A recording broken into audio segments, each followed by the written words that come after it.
ভিতর পা দিও না। কেন মা? কেন কেন তুমি জানো না? তুমি তো নার্সিং চাকরি করো। হ্যাঁ করি, তার জন্য তো গত 5 বছর দিয়ে বাড়িতে ঢোকার কোনো বাধা ছিল না মা। তবে আজ কেন? বৌমা, তুমি কি সকাল সকাল আমার সাথে রসিকতা করছো? তুমি কি ভেবে আমি কি কিছু জানি না? কি হলো মা? বলো, তুমি বাইরে দাঁড়িয়ে কেন? ভাস্কর, তোর বউকে বলে দে এই বাড়িতে ও আর থাকতে পারবে না, অন্য কোথাও থাকার জায়গা করে নিতে। মা, তুমি কি বলছো মা? ও নিজের বাড়ি ছেড়ে কোথায় যাবে? তাছাড়া মিমির কথাটা তো ভাবো, ওর মাকে ছেড়ে থাকবে কি করে? মিমির কথা তোকে ভাবতে হবে না। অনেক বাচ্চাই মা ছাড়া বড় হয়। মিমিকে আমি দেখি। আমার অপরাধ? বৌমা, তুমি কি কিছু বুঝতে পারছো না, না বুঝেও বুঝতে চাইছো? বুঝতে পারছি না বলেই তো এখন এখানে দাঁড়িয়ে আছি মা। কাল খবর শুনেই আমি সিদ্ধান্ত নিয়েছিলাম। তুমি তো জানো এখন এ রাজ্যেও করোনা হু হু করে বাড়ছে। এই অবস্থায় একজন নার্সকে আমি কি করে এই বাড়িতে থাকতে দিই? পরিবারের সকলের কথা ভাবতে হবে তো। এই মিমির কথাই কত কত ছোট। আর তোমার শ্বশুর মশাই, তার আবার প্রেশার সুগার সব আছে। আর ভাস্করের যদি কিছু হয়ে যায়, আর আমার কথা না হয় ছেড়েই দিলাম। এদের কথা তুমি না ভাবলে আমি ভাবি, আর ভাবি বলে আমাকে এই সিদ্ধান্ত নিতে হয়েছে। আর আমি মা, আমি আপনার কেউ নয়। আজ আমার আপনাদেরকেই সব থেকে বেশি প্রয়োজন, যাতে আমি অসুস্থ মানুষগুলোকে সুস্থ করে তাদের প্রিয়জনদের কাছে ফিরিয়ে দিতে পারি। আর তার জন্য আমি আমার প্রিয় মানুষগুলোকে কাছে পাবো না মা। ডিউটির ক্লান্তি যখন আমাকে গ্রাস করে, তখন মিমির আদর মাখানো মা ডাকি তো আবার আমাকে প্রাণবন্ত করে তোলে। তাছাড়া আমি সব রকম স্বাস্থ্যবিধি মেনে চলি। সাবধানত তোমার তো আর কোনো উপায় নেই। মা, অনুকে ভেতরে আসতে দাও। দেখছো না ও কত ক্লান্ত। তাছাড়া ওই খয়েরি কালারের টি শার্ট পরা যে বিপুলের বউ। স্যানিটাইজার দেয়, তারপর বাড়িতে এসে ওয়াশরুমে ঢুকে নিচে পরিষ্কার করে। তারপর বেডরুমে ঢুকে। তুমি বেঁচে ভয় পাচ্ছ মা? ভয় পাচ্ছি, ভীষণভাবে ভয় পাচ্ছি। আর ভয় পাচ্ছি বলে তুই যদি তোর বাবাকে এই বাড়িতে থাকতে দিস, তোর বউকে, তাহলে তোর বাবাকে নিয়ে আমি একটু আসলাম নাটকটা বাবু একটু। না না, আমি চলে যাব। শুধু এখন একটু ঢুকতে দাও। আচ্ছা আমি বড় ক্লান্ত। আজকের দিনটা তোমাদের সাথে থাকতে দাও। মিমিকে মন ভরে আদর করে আচ্ছা বাবা বাপুসে কাল আমি ঠিক চলে যাব। কাল নয়, আজ, এই মুহূর্তে। তাই যাচ্ছি না, তাই যাচ্ছি।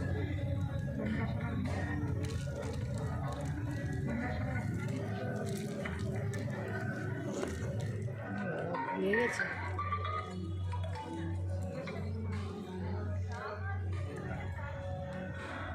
অনু, অনু, বল, তুমি কোথায় যাচ্ছ অনু? তুমি দাঁড়াও, আমি আসছি। না, তোমাকে আসতে হবে না, তুমি এখানেই থাকো। আমি থাকছি। বাবা অসুস্থ, মিমি ছোট, মা একা পারবে না। আর শোনো, তুমি এখন প্রয়োজন ছাড়া একদম বাইরে বেরোবে না। বাবাকে এখন মর্নিং ওয়াকে যেতে না করো। মাকে একদম মন্দিরে যেতে দেবে না। আমার মিমি খেয়াল রেখো।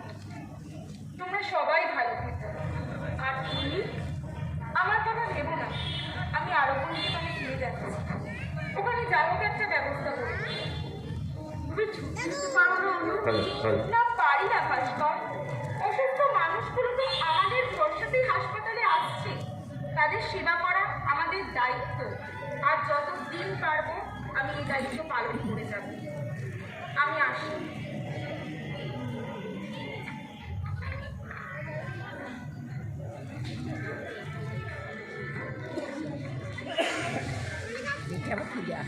এটাই বাচ্চা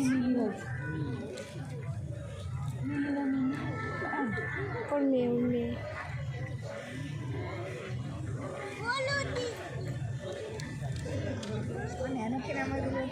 হ্যাঁ কথা বলতে পারি না হ্যালো হ্যালো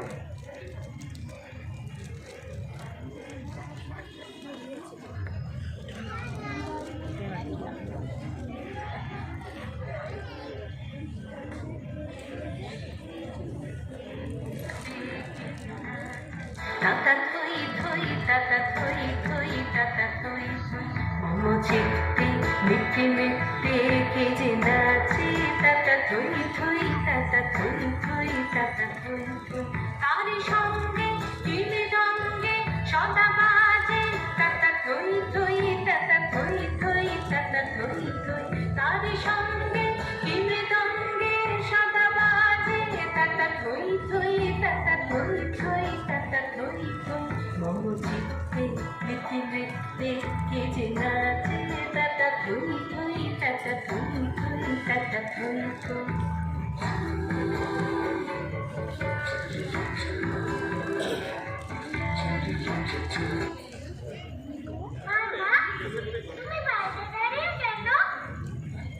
আমার মিনি সোনা নাচ করছিল আমি তো তাই দেখছিলাম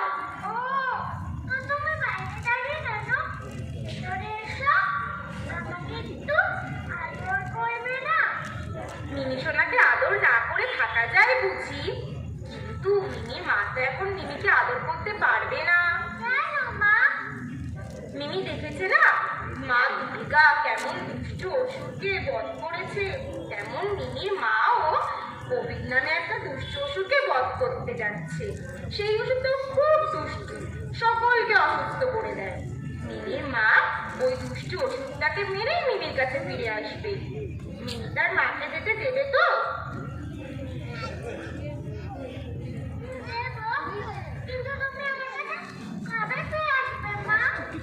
মিমি যদি খুব শান্ত হয়ে থাকে ঠাম্মি বাবার কথা শুনে চলে তাহলে মিমির মাও খুব তাড়াতাড়ি মিমির কাছে ফিরে আসবে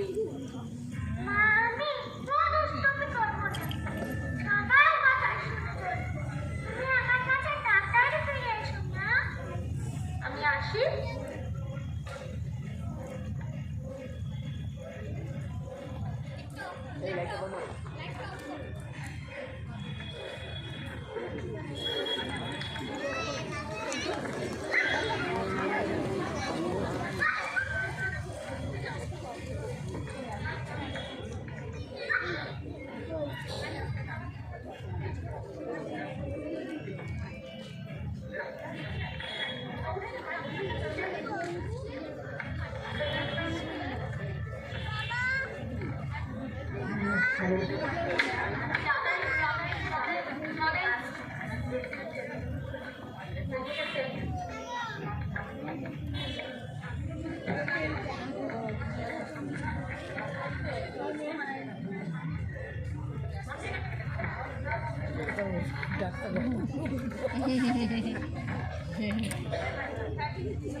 কথা বলতে পারছি না লিপস্টিকটা পরে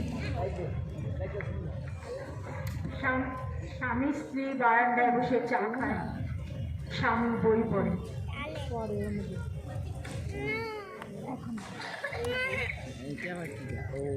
তখন করবো যখন এদের শেষ হবে তখন করবো আমাদের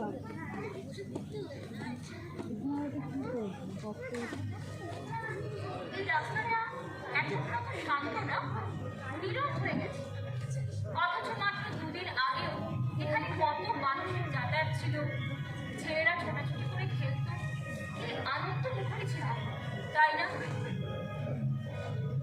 আজ শান্ত দুদিন পর আবার বলা হয় সে হয়তো হবেই কিন্তু আগের মুহূর্তটায় যে আনন্দ থাকতো যে হৃদয় সাড়া পাওয়া যেত তা কি পাওয়া যাবে তুমি রাখতেই তা থাকো জানি না পারবো কিনা আমিও হয়তো সবার মতো বাড়িতে যাবো হয় হয়তো মানুষ এত তাড়াতাড়ি পাল্টে যায় কিনা মানবিকা এখন শুধু হৃদয় দিয়ে বিচার করলে হবে না বাস্তবতা দিয়েও বিচার করো সারা পৃথিবী জুড়ে যে অতিমারি শুরু হয়েছে তা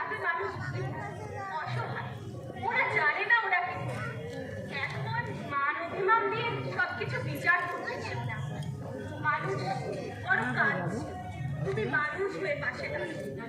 মানুষই পার পাচ্ছে, তুমি পাখির মতো পাশে দাঁড়াও।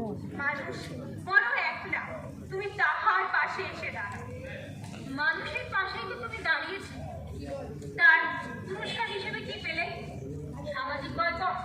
যারা আমাদেরকে বয়কট করলো তারা যখন বুঝতে পারবে এই অতিমারি থেকে আমাদেরকে বাঁচতে হলে সামাজিক বয়কট নয়, বরং সকলকে আরো বেশি করে সকলের পাশে থাকতে হবে, তখন দেখো ওরা সকলে আগে আমার কাছেই আসবে। আসবে কি আসবে না আমি জানি না, কিন্তু মনে যে ছন্দ হয়ে গেল তার কোনো মলমের সারবে না। আচ্ছা বলো তো, তোমার কি অপরাধ ছিল? এক বয়স্ক মাসিমা যার কেউ নেই, তিনি বাড়িতে শুয়ে কষ্ট পাচ্ছেন, তুমি তাকে হসপিটাল নিয়ে গেছো, তাও সব রকম প্রোটেকশন দিয়ে।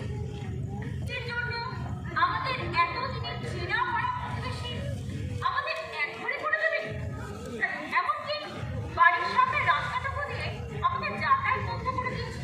কিন্তু তুমি তো এদের জন্য কিছু করনি, যে যা বলেছে তুমি তাই করে দিয়েছো। সমরেশটা সেটা করে দিতে হবে, সমরেশটা ওটা করে দিতে হবে, কারণ কাউকে হসপিটালে ভর্তি করতে হবে, কারণ রক্তের প্রয়োজন, আরো কত। আজ তারাই তোমাকে এড়িয়ে যাচ্ছে, তোমার সাথে কথা বলতে ওদের ভয় করে। আমি তো কোনোদিনই কিছু পাওয়ার আশায় করিনি মানবিকা, আমি আমার মানবিক দায়িত্ব কর্তব্য থেকেই করেছি। তাই যে আমার সাথে কথা বললো আর কে বললো না তাতে আমি কষ্ট পাই না। কষ্ট পাও না সেটা তোমার মহৎ, কিন্তু রাতের অন্ধকারে তোমাকে যখন ছদ্মবেশে পানীয় জলাচ্ছে বাইরে যেতে হয়, এতে মন ভালো থাকে? থাক মালবিকা, ওসব কথা বাদ দাও। হ্যাঁ শোনো, মাসিমার করোনা পজিটিভ এসেছে, কিন্তু মাসিমার তো ভালোই আছে।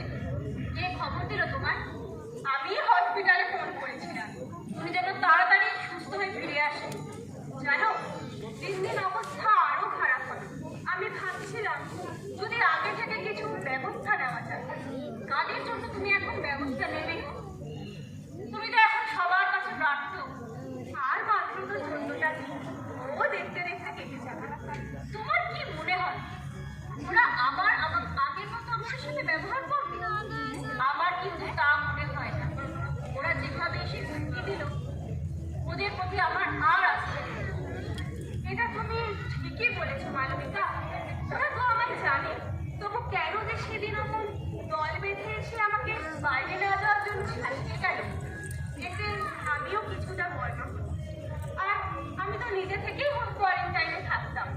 মাসিমার যে করোনা পজিটিভ আসবে সেটা তো তার লক্ষণ দেখেই বুঝতে পেরেছি। তাই প্রথমেই অ্যাম্বুলেন্সে ফোন করি, কিন্তু এদিকে কিছুতেই অ্যাম্বুলেন্স পাওয়া যায় না। ওদিকে মাসিমার শ্বাসকষ্টও বাড়ছিল, তাই নিজের গাড়ি করে আরোগ্য নিকেতনে চলে যায়। সব কিছু তো স্বাস্থ্যবিধি মেনেই করে দিলাম, তবু সাবধানতার জন্য 14 দিন হোম কোয়ারেন্টাইনে থাকবো থেকেই ঠিক করেছিলাম। আর এটাও ভেবেছিলাম জানো সকলকেই আমার পাশে পাবো। সেটাই তো আমি তখন থেকে তোমাকে বলছি। ওরা যদি এসে ভালো করে বলতো আমার সত্যি কিছু বলার থাকতো না। আমিও তো জানি এই অতিমারি ভয় এখন সবাই পেত, কিন্তু ওরা তো হুমকি দিল, রাস্তার সামনে দিয়ে যাতায়াত বন্ধ করে দিয়েছে। এই ছেলেটা বস না। পানীয় জলটুকু এনে দেবার কেউ নেই, খাবার ছেড়েই দিল। থাক মালবিকা, ওসব কথা বাদ দাও। আমি ভাবছিলাম যদি আগে থেকে কিছু ব্যবস্থা নেওয়া যায়। কি স্বাস্থ্য দপ্তরের সাথে কথা বলে যদি গোটা পাড়াটাকে স্যানিটাইজ করা যায়, যদি কয়েকজনকে নিয়ে একটা দল গঠন করা যায় যারা সামাজিক বয়কটের শিকার পরিবারগুলোর পাশে দাঁড়ায়, তাদেরই একজন সমস্ত রকম প্রয়োজনীয় জিনিস দিয়ে তাদের সাহায্য করবে, তাদের পাশে থাকবে। গভর্নমেন্ট তো শুধু শারীরিক যন্ত্রণাই দেয় না, মানসিক যন্ত্রণাও দেয়। আর কি করা যায় বলতো? তুমি বসে বসে ভাবো, আমি জানি এই যে তোমার এখন কথা শুনবে তুমি পরিকল্পনা করো। আমি আসলাম। আরে শোনো তুমি তোমাদের কাজে লাগতে হবে। আচ্ছা আগে 14টা দিন যাক, তারপর না হয় দেখা যাবে। ওইটা যেন কোথায় রাখলাম? ও ঘরে।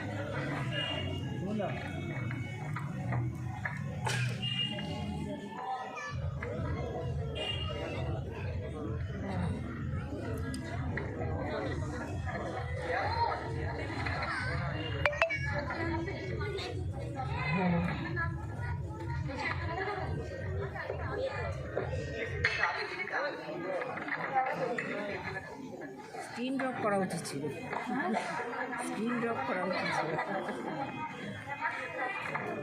এদিকে স্ক্রিন ড্রপ।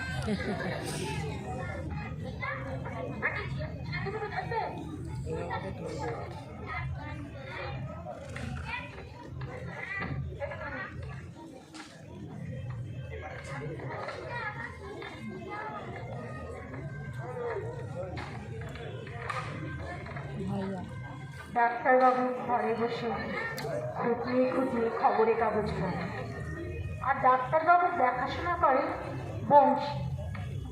কাজ করতে করতে বারবার জানলা দিয়ে দেখে ডাক্তারবাবুকে কেউ বোধহয় ডাকছে, আওয়াজ শোনা যায়। ও ইয়ে এ বংশীদা, এ দেখো তো বাইরে গিয়ে তুমি আমাকে ডাকছে কিনা।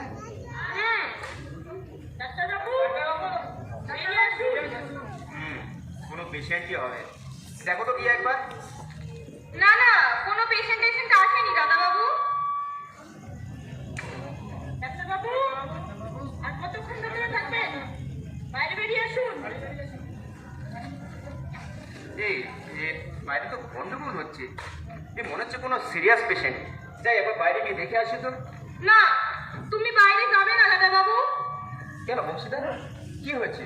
শুনতে পাচ্ছ না ওরা আমাকে ডাকছে? যেতে দাও, আমাকে বাইরে যেতে দাও। আমার প্রাণ থাকতে আমি তোমাকে বাইরে যেতে দেবো না দাদাবাবু। ডাক্তারবাবু, ডাক্তারবাবু। কি হয়েছে বংশীদা? নিশ্চয়ই কোনো সিরিয়াস পেশেন্ট, আমাকে বাইরে যেতে দাও, আমাকে দেখতে দাও। কোনো পেশেন্ট আসেনি দাদাবাবু। কেন বুঝতে চাইছো না? কি বুঝতে পারছি না, কি বুঝতে চাইছি না। আরে তুমি কখন যে কি বলো না, কি কি হয়েছে নাকি? যা যাও, সরো সরো, আমাকে যেতে দাও। দাদাবাবু, দাদাবাবু। ডাক্তারবাবু, ডাক্তারবাবু, আপনি কিন্তু আমাদের সাথেই থাকবেন। এর কিন্তু একটা ব্যবস্থা করতে হবে। আপনি কিন্তু একদম ওনাকে নিজের বাড়িতে রাখতে পারবেন না। অবশ্যই আপনি আমাদের সাথে আছেন, আমাদের সাথেই আপনাকে থাকতে হবে। অবশ্যই থাকবেন। কি ব্যাপার আপনারা? তা আমি কি আপনাদের জন্য কিছু করতে পারি? হ্যাঁ, পারেন বলেই তো এলাম আপনার কাছে। আরে শ্যামল না, কেমন আছিস? তা ছেলে বৌমা সবাই ঠিকঠাক আছে তো?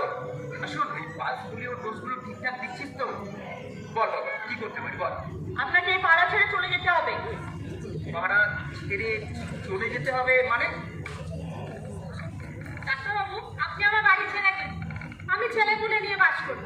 আপনাকে রাখা মানে সেই কোভিডকে ডেকে আনা। আমি বারবার বারণ করলুম, বাইরে যেও না, যেও না। দেখছো তো এরা কেন এসেছে? তোমাকে তাড়াতে, বুঝলে? তোমাকে তাড়াতে। তুমি চুপ কর বংশীদা, চুপ কর। না আমি চলে গেলে কি আপনারা সবাই কোভিড থেকে বাঁচতে পারবেন যদি না সাবধানে থাকেন? কি বলতে চাইছেন কি ডাক্তারবাবু?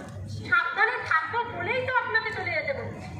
আপনার থেকেই তো আমার এই পাড়ায় খুবই ছড়িয়ে পড়ার সম্ভাবনা সব থেকে বেশি। না না না, এটা আপনাদের সম্পূর্ণ ভুল ধারণা। দেখুন, আমার সংস্পর্শে এলেই যদি আপনাদের কোভিড হয় এমন কোনো মানে নেই। যদি কোভিড রোগীর সর্দি কাশির মাধ্যমে ড্রপলেট আপনাদের মাধ্যমে ছড়িয়ে পড়ে, সেখান থেকে কোভিড হওয়ার একটা সম্ভাবনা থেকে যায়। আর তাছাড়া আমি নিজে একজন ডাক্তার, আমি জানি কিভাবে সুরক্ষা রাখতে হয় এবং আপনাদের কিভাবে নিরাপত্তা দিতে হয়। যদি সেরকম মনেই হতো তাহলে আমি নিজেই পাড়া ছেড়ে চলে যেতাম। দেখো দেখো, যাদের জন্য একদিন দিন রাত এক করেছো, আজ তারাই তোমাকে তাড়িয়ে দিতে এসেছে।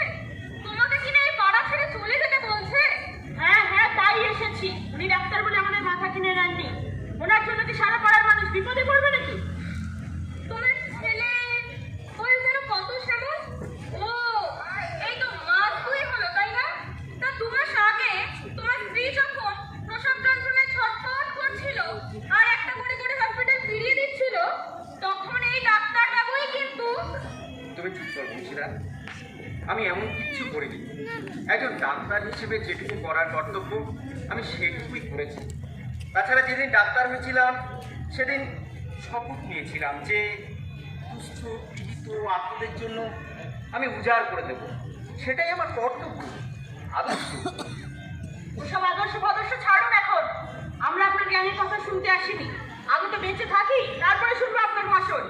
আমি কোনো ঝামেলা টামেলা চাই না ডাক্তারবাবু। এবেলা আমরা বাড়ি ছেড়ে দিন। আপনি কি বলতে চাইছেন নাকি? এই বেলা বাড়ি ছেড়ে দিন বললেই হলো। আমরা কোথায় যাবো?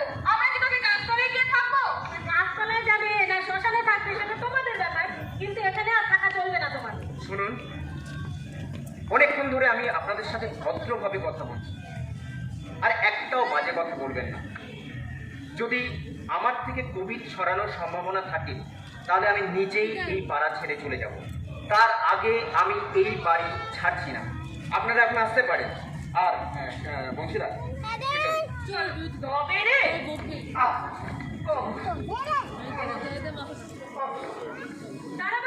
দাদা বাবু, তোমরা কি মানুষ না পিশাচ? তোমরা এইভাবে মানুষটাকে মারতে পারলে? আমাদেরকে চটাবেন না ডাক্তার বাবু।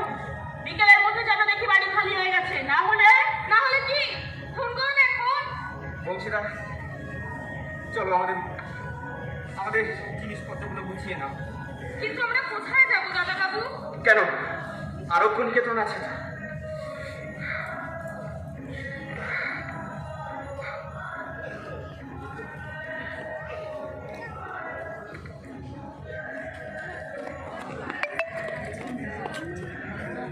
খুশি নামলো। নেমেছে এই তো উবেরের স্টপ দেখালো। তাই এই 1 ঘন্টা হয়ে গেল। জীবনের জন্য একটু সহানুভূতি কি মানুষ দিতে পারে না ও বন্ধু? মশা কামড়াচ্ছে।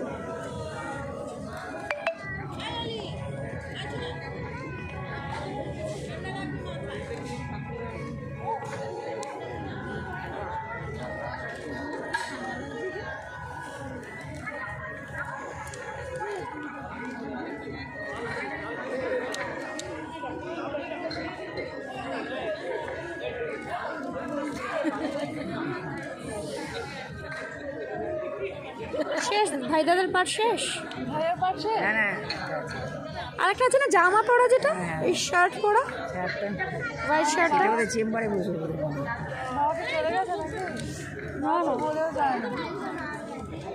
না না চলে যায়নি। বাড়ি গেল না, বাড়ি গেল নাকি? ড্রেস চেঞ্জ করতে হয়েছে হয়তো